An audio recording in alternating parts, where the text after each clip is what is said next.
요한복음 6장입니다. 요한복음 6장에는 예루살렘에서 인정한 환영을 받지 못하신 예수님은 거기를 떠나 갈릴리로 오셨습니다. 요한은 베데스다 목가에서 병자를 치유하신 이야기를 끝낸 다음 이 기적을 기록하고 있는데, 예수님께서 유대에서 갈릴리로 가시는 도중에 많은 병자들을 치유하셨습니다.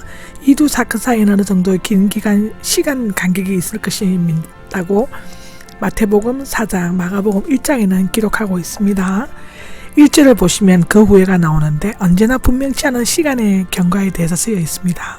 갈릴리 호수 곧 디베랴 호수 건너편 디베랴 호수의 이름은 게네사렛이었지만 후에 갈릴리로 불렸습니다.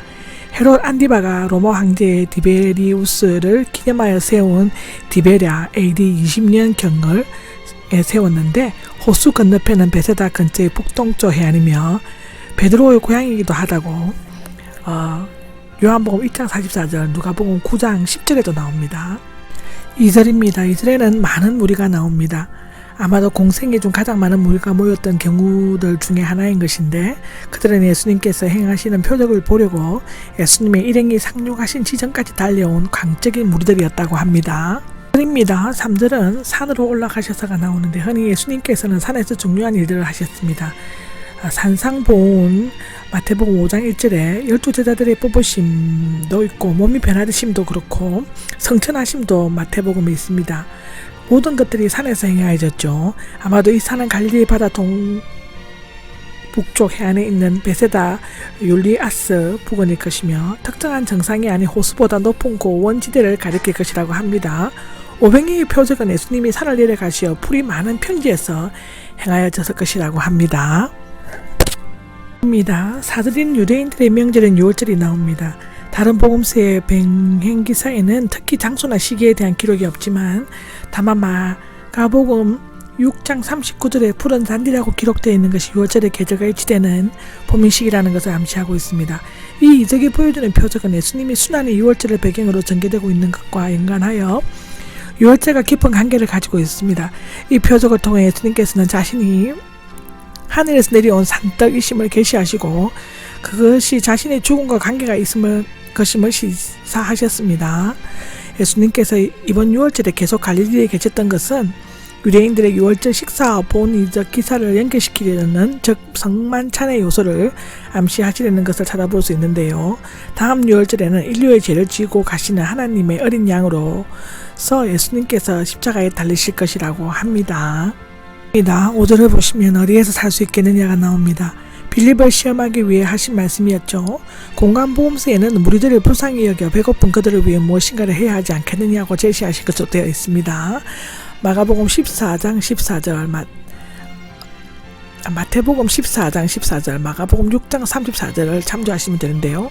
그 이유는 공간복음서에서는 제자들의 생각을 주로 참조하였었기 때문이고, 요한복음서는 요한이 언제나 예수님 자신이 자진해서 모든 일을 행하신 것으로 기록하기 때문인데요. 예수님께서 가는 유나 아마도 후에 회개를 맡은 것 같은데, 아닌 빌립, 즉 당시 회개를 맡고 있었던 것 같습니다. 이게 물어보신 것은 그의 수중에 200데나리온, 즉 1데나리온은 하루 품삯입니다. 정도의 돈이 있음을 아셨던 것 같습니다. 요한복음에는 200데나리온 어치의 빵으로 모자랄 것이다 라고 나와 있습니다. 7절에 빌립은 예수님께서 또 다른 기적적인 행동을 행하려고 하신다는 것을 전혀 눈치채지 못했고, 이전에 니고데모와 사마리아 여자처럼 예수님의 말씀을 문자적으로 이해했다고 합니다. 9절에는 한 소년이 보리빵 5개와 물고기 2마리가 나옵니다. 요한만이 구체적으로 이것을 기록하고 있죠. 안드레는 조사하여 무리 가운데서 보리빵과 물고기를 찾아내었고, 예수님의 마음속 어렴풋이나마 헤아렸던 것 같이 보여집니다. 왜냐하면 요한은 예수님께서 이미 자기가 하시려는 일을 알고 계셨다라고 말했기 때문인데요. 가나 결혼잔치에서의 마리아처럼 안드레가 무슨 소양이 있겠습니까? 라고 말한 것은 빌립보다는 비합리적이고 타산적이기는 하지만 그가 별로 큰 도움이 되지 않으리라고 생각해서 내놓은 빵과 물고기는 예수님의 이적적인 손을 거쳐 엄청난 표적을 낳게 하는 결정적인 동기가 되는 것입니다. 누구든지 자신의 능력과 계산만 가지고 문제를 해결하려고 할 때는 매우 힘들거나 불가능하지만, 예수님께 모든 사정을 아뢰고 전적으로 맡기게 되면 실로 보잘것없는 것도 위대한 가치를 발휘할 수 있게 됩니다. 여기 보리빵 물고기인데 보리빵은 당시 일반적인 주식 밀가루로 만든 빵이었고 보리빵은 가난한 서민들이 먹는 값싼 음식이었다고 열왕기하 4장 42절에는 말하고 있고요. 물고기는 소금에 절인 작은 생선, 큰 멸치 정도나 말리거나 구운 생선을 의미한다고 하는데 우리말로 반찬이라는 뜻이기도 한다고 합니다. 이 단어에서 보스만 나오고 있으며 공간복음서에서는 다른 말로 되어 있다고 하고요. 한 소년이라는 다른 곳에서는 나오지 않고 구약에서만 17살 난 요셉과 같은 소년을 나타낼 때 사용하는 말로 되어지고 있다고 창세기 37장 30절에는 말하고 있습니다.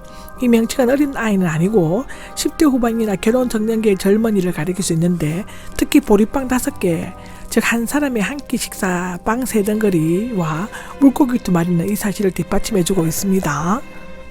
10절에는 앉게 하라가 나오는데 뒤로 떨어지다, 기대어 눕다의 제2부정가가형으로서 유대인들의 식사 방법이라고 합니다. 풀이 많이 있었다는데 이때는 6월절이 가까운 온 봄철이어서 풀이 많이 있었으므로 100명에서 50명씩 때를 지어 앉았다인데 여기에서 사람들은 여자나 어린아이에 구별되는 성인 남자를 의미하고요. 민수기 1장 2절을 보시면 됩니다. 아마도 여자와 어린아이까지 합치면 1만 명은 훨씬 넘었을 것입니다.